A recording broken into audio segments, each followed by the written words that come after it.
जय हिंद। आज हम लोग जो है जलियांवाले बाग में नरसंहार जो हुआ था उसके बारे में जानेंगे। आखिर क्या कारण था जिसके कारण पूरे भारत को झकझोर के रख दिया गया।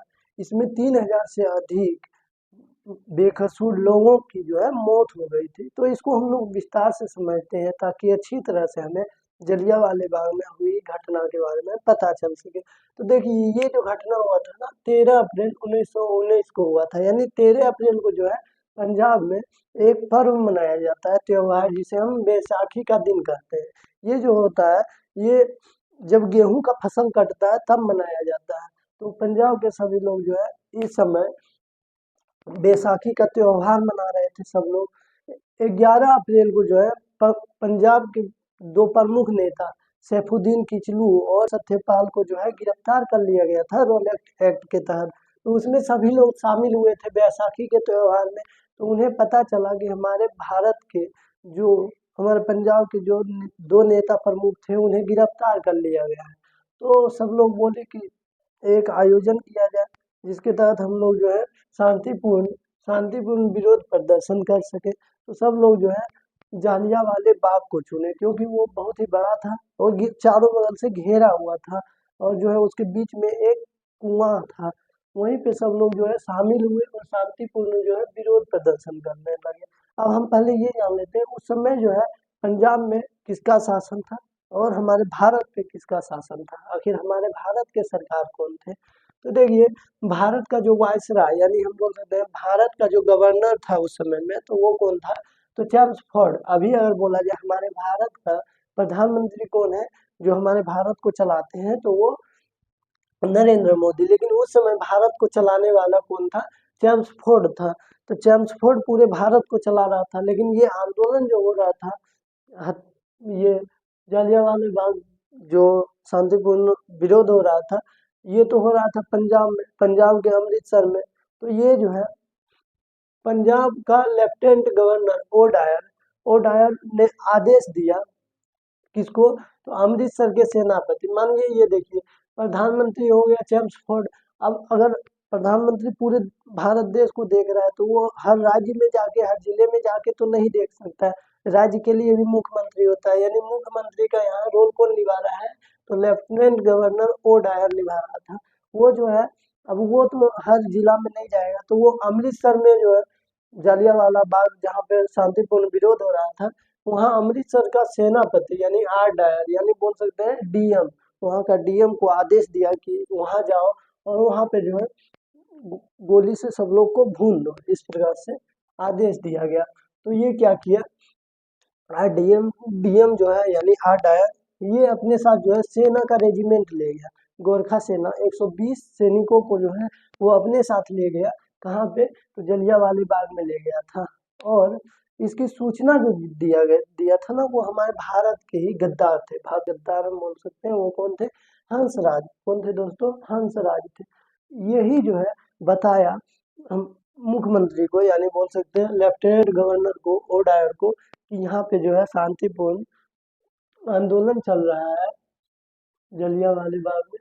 तो यहाँ जो है सब लोग आ जाइए। तो सबसे बड़ा गद्दार कौन था, हंसराज। यही बताया था कि यहाँ पे आंदोलन हो रहा है, विवाद हो रहा है, तो विरोध हो रहा है आपके एक्ट को। और यहाँ के जितने भी लोग थे, लगभग 25 से 30 हजार लोग शामिल इसमें हुए थे, जिसमें बच्चे से लेके बुजुर्ग और महिला भी शामिल थी। अब देखिए क्या हुआ, ये जब बताया तो गोरखा रेजिमेंट लेकर के 120 रेजिमेंट को लेकर के कौन पहुंचा, आर डायर पहुंचा। लेकिन आदेश देने वाला कौन था, ओ डायर था। लेकिन भारत को चलाने वाला कौन था, चेम्सफोर्ड था।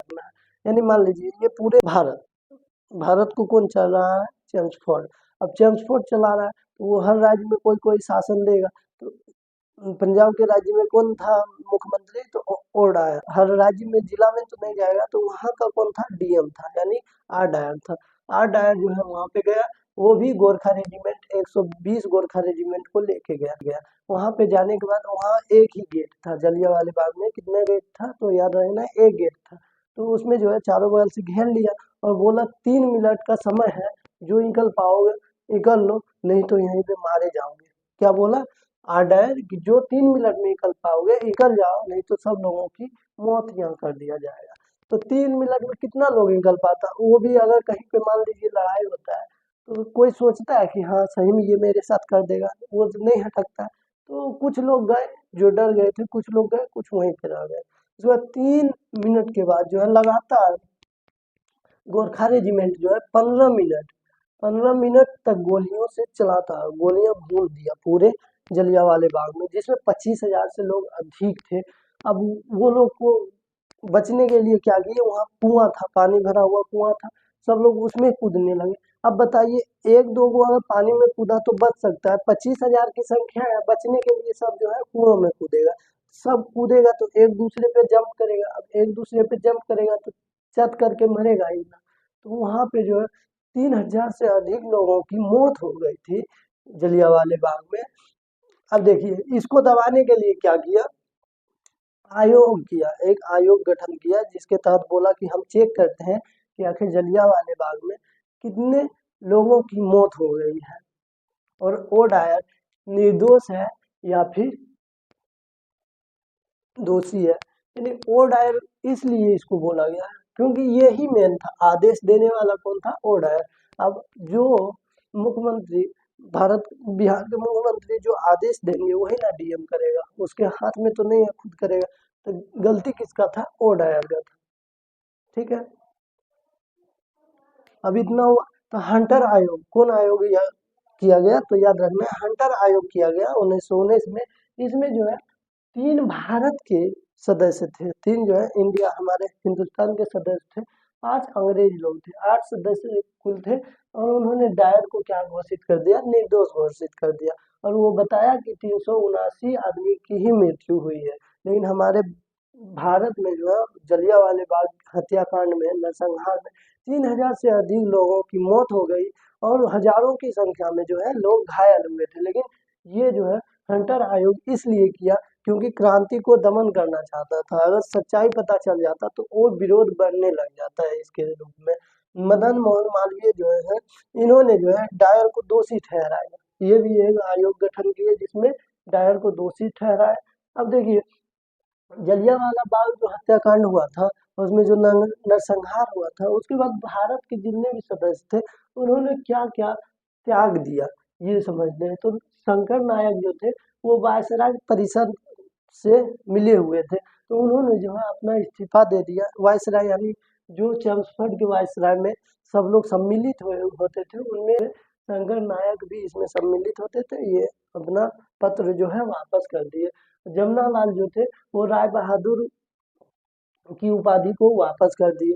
और गांधी जी जो है केसर ए हिंद की उपाधि जो उनको मिला हुआ था वो भी ये वापस कर दिए। रविंद्रनाथ टैगोर को जो सर नाइटहुड की उपाधि मिला हुआ था, ये भी क्या कर दिए, वापस कर दिए अंग्रेज को ही, कि हमें तुम्हारा ये मान्यता नहीं चाहिए।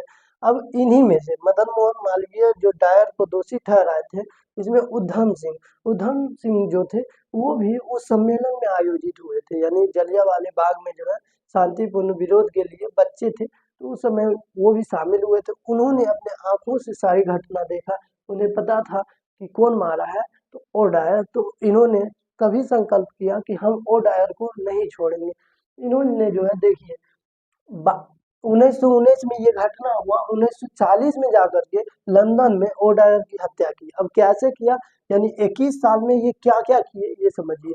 ये कारपेंटर का काम सीखे, वहाँ से कुछ पैसा कमाए और उसके बाद वहां से फिर वो लंदन गए। लंदन में जाने के बाद होटल में जो है वो काम किए, बर्तन साफ करते थे। बर्तन साफ करके फिर उन्हें मौका मिला तो वो कहाँ गए, क्वेश्चनल हॉल, जहाँ पे चल रहा था, पार्टी चल रहा था, और डायर और उनके कई सारे लोग थे, सबके बीच में चल रहा था, वो वहाँ पे गए।